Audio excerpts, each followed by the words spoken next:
In your love sector, I feel like what we thought was done and over with, what we thought has concluded, has ended, or has been resolved, there's something making a comeback into your love sector. And I feel for many of you, the energy that you're bringing to the table, we have here the Eight of Cups. This is a situation that you have invested a lot of emotions in. You have invested a lot of time and a lot of resources trying to maintain a relationship, trying to work at a relationship.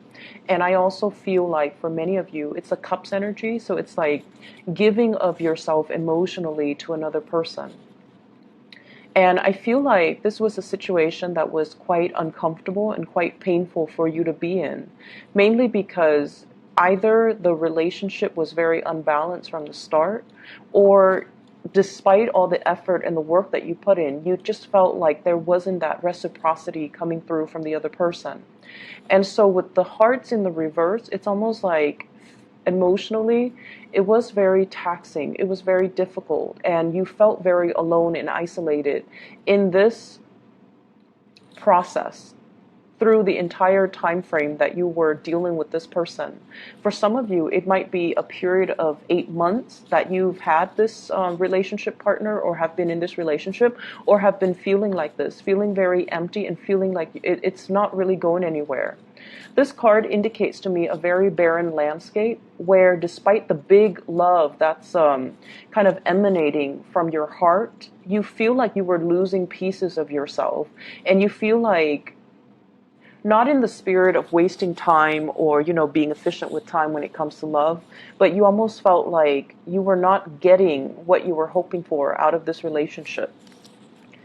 Um, if you are withdrawing, or if you find yourself, gradually interested in, they show up here as the hangman. And the way that they show up here is they're also stuck in a very, very uncomfortable situation in the same manner as you are.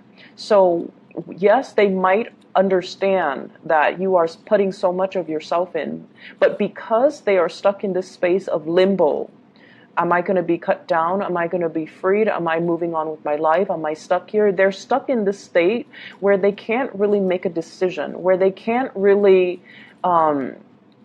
promise you anything, and they can't really make a move towards you because they feel like you're not free to do so, or they're not free to do so.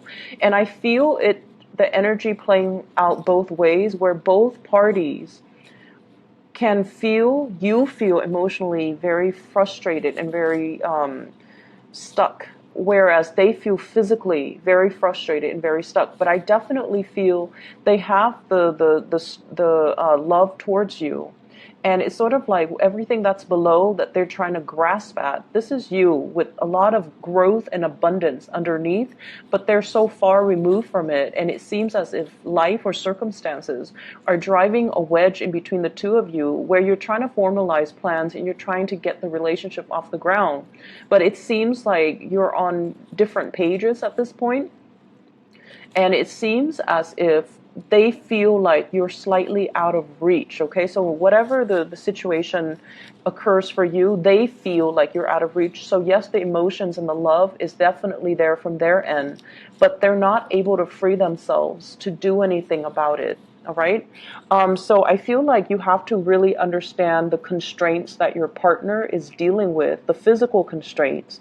So yes, the emotions might be there, but for whatever reason, there are some awkwardness, there are some discomforts, as well as some physical constraints that they're dealing with that's disallowing them from reaching out to you, or reaching for you. And so the culmination for this week, we do have the Tower, and the Tower brings about abrupt and sudden change. So if this is a situation you feel like, what, it's not really serving my purpose, I'm choosing to walk away, I feel like there is going to be a major, major turnaround for the better with this Tower card that is allowing information and communication to come in. So I feel like somebody is coming towards you with an explanation, with an apology, with almost like the desire to speak and the desire to talk to you and the desire to kind of explain to you everything that has been going on in their lives, okay? So for those of you who are dealing with people that are either separated but not divorced, so for example, If you're dating somebody who's separated or but not completely divorced, I feel like they're going to come to you with some type of a clear resolution and be like, I'm getting a divorce. We're finalizing the divorce. I've already signed the paperwork and it's going to happen. So they're coming to you with some type of a swift news that is going to make you feel very welcome. But the only problem is, as long as you have waited, are you going to be accepting of this news? Or are you going to tell them, I'll believe it when I see it?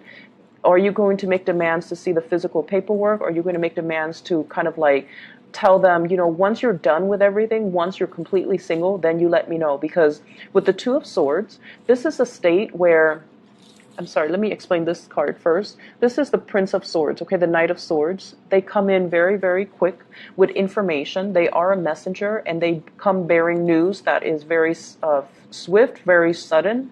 And I feel almost like it's like that knight in shining armor riding off after you, not wanting you to leave, not wanting you to make a move, not wanting you to be with somebody else, because they're gunning it for you. And I feel like their energy, if they have been passive and indecisive in the past, they're going to make their feelings very known. So for some of you, this could be an air sign that you're dealing with, an Aquarius, a Gemini, or a Libra. And I feel as if some of you have trouble opening up your heart again, because you've invested a lot of your time and you've felt very isolated for a very, very long time. And then all of a sudden you decide to walk away, and they decide all of a sudden to come back into the picture. I feel like it can be emotionally very destabilizing for you, and you're not really sure what you should do. And my advice in love overall is, if this were to happen, you need to see the evidence. You need to see proof. You need to have them make some concrete actions, and you need to kind of wait it out and let them know that, I need proof, I need evidence, or I'll believe it when I see it. So why don't you not tell me ahead of time, but just wait until everything is finalized, and then we'll go from there. So I feel like, erring on the side of patience, because this person really doesn't want to lose you, and they're coming in, rushing in fast. So whatever you thought was done and over with, that you've moved away from, I feel like the other person is beckoning you to come back, or they are coming in to ask you to come back. So with the Tower in the center of the spread, I pulled out two cards to clarify the Tower. And I have here the Three of Pentacles. And the Three of Pentacles can indicate a situation where three people are involved. I don't see infidelity so much with the Three of Pentacles, but I feel more like it's an entanglement that can be financially motivated. Three people entangled in a situation. That is, there are home mortgages, children, child support, alimony, things that are kind of like the building blocks of a family unit. And when this is disturbed, so it indicates to me that you might be dealing with somebody who's either married, who's either trying to get divorced. You yourself might be married, you are trying to get divorced, and another person is like rushing the process. But I feel like somebody's rushing the process. We have as well the Sun. And the Sun, in this deck, it's sort of like, what will other people think? It's sort of like someone who's very reputation conscious, someone who's in the public eye, who has a lot of people that are looking up to them. They're when they do well, everyone will see. When they do poorly, everyone will see. So they're highly visible in their professional life, or they're highly visible to the people that they're around. And as a result of it, there's a sense of obligation, like with greater responsibilities come greater visibility. And I feel like there's a sense of responsibility about them, but I also feel they are very, very status, reputation conscious. And so they're trying to avoid airing out dirty laundry in public. They're also trying to avoid creating too much riffraff, like rocking the boat too much in their environment. So they're a little bit resistant to change because their mentality is, what will people think? So if you're dealing with somebody like this in the work environment, they might not want to, they might want to keep workplace romances on the down low, so they might not want to advertise that they're dating a coworker. If you're dealing with a person who is, separated and not yet divorced or getting divorced, they're also trying to ease the process in a smoother manner, mainly because there might be children involved, okay? So it's the Sun giving life to these two birds. So I feel like it might be somebody who has children, and I also feel like they're trying to buffer and ease the financial initial disengagement process between them and their partner. So being a little bit patient with your partner, but also being a little bit more critical as to the information that they're giving you. Are they really free, or are they just saying this because this is, I feel like you're giving somebody kind of like, this is the last straw. You have until such and such date. Otherwise, I walk away. And I feel like it's caught them off guard, and it's kind of like an ultimatum that they did not expect. And so they're coming to you, rushing to you with all these promises that, I'll change, I'll make amends, I'll try to, wrap things up from my end. So I feel like something is making a comeback. You thought it was done and over with, but it's making a comeback. And I feel like it can be worked at. You just need to, be very firm about your boundaries here, okay? Other areas of your life, I feel like you have a very strong spiritual advice that is coming into the picture with this Hierophant card. And it's a major arcana card. And this is usually indicative of family institution. This is usually like family tradition, customs, rule of law, and, even the rule of karma that we mortals have to abide by, okay? This is doing things by the book.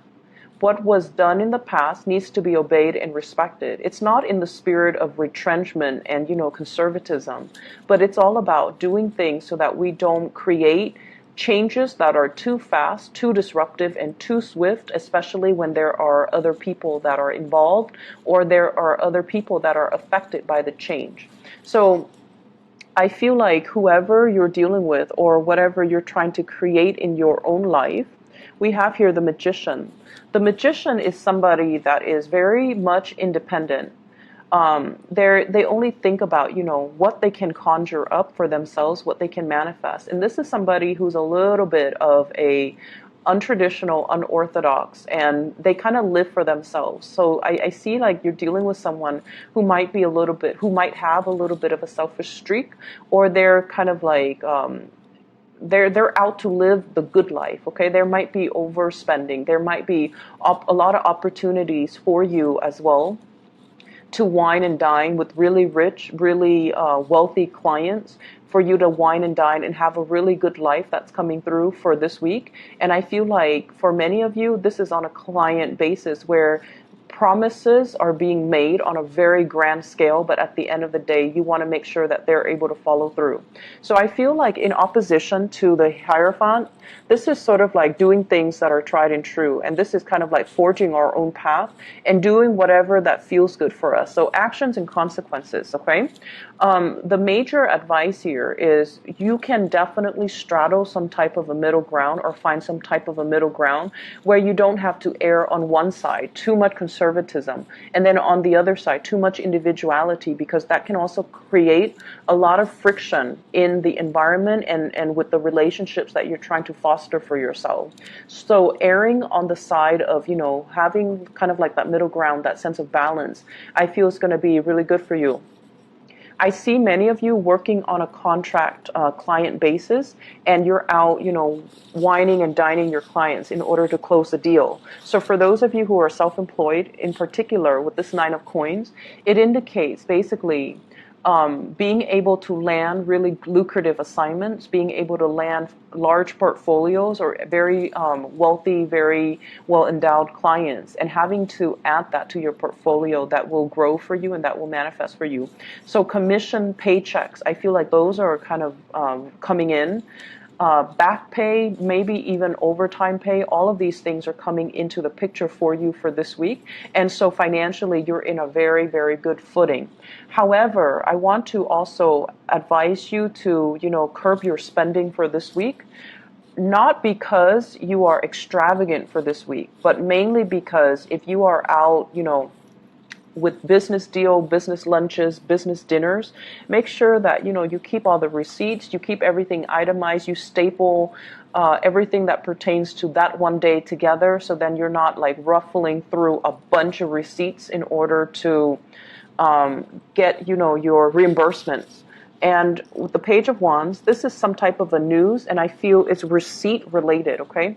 Receipts or payments or reimbursement or things that are like that. And I feel like it's linked up here with the Nine of Swords, which means things that are not things that needs to be accounted for.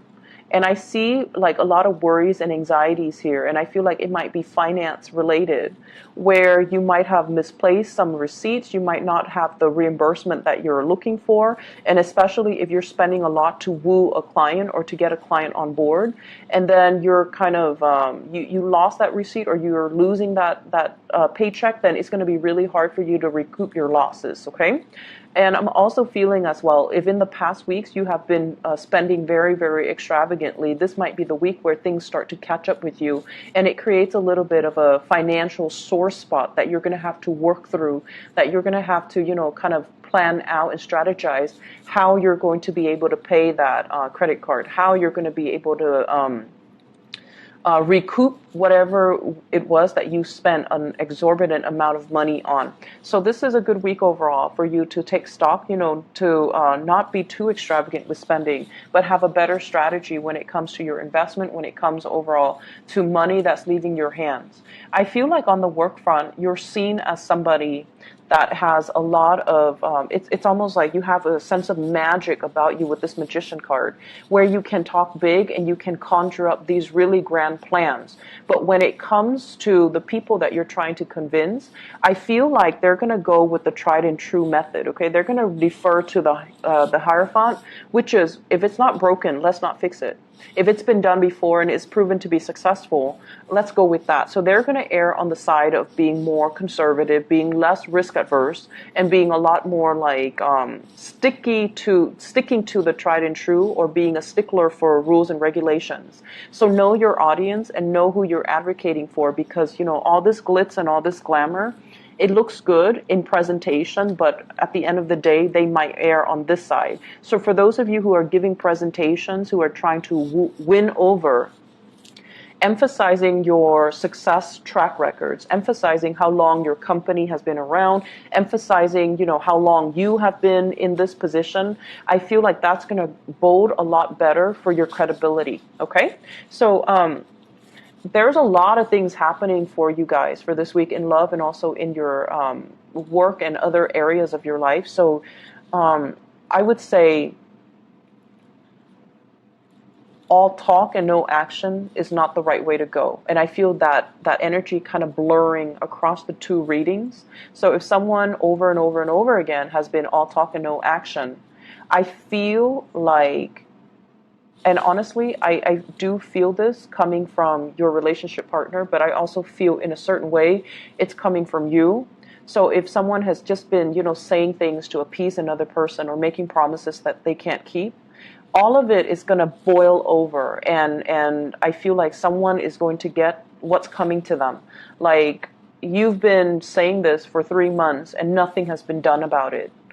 So that can potentially play out in the work sector if that's the energy that you're embodying. And then in the relationship sector, I feel like you're walking away from a situation because you're dealing with someone who's a little bit of a talker, or somebody is walking away because they feel like you're not moving fast enough, or you're all talk and no action. So I feel like all talk and no action is not the right way to go in love and in life. And these are things that we need to be really careful about. And we need to, check ourselves if it's coming from us, and then check others if it's coming from other people. Okay? So Pisces, have a wonderful week. And I hope the reading is helpful for you. I hope it resonates. And I hope that it provides better clarity as you go through this week. I will talk to you guys soon. Take care.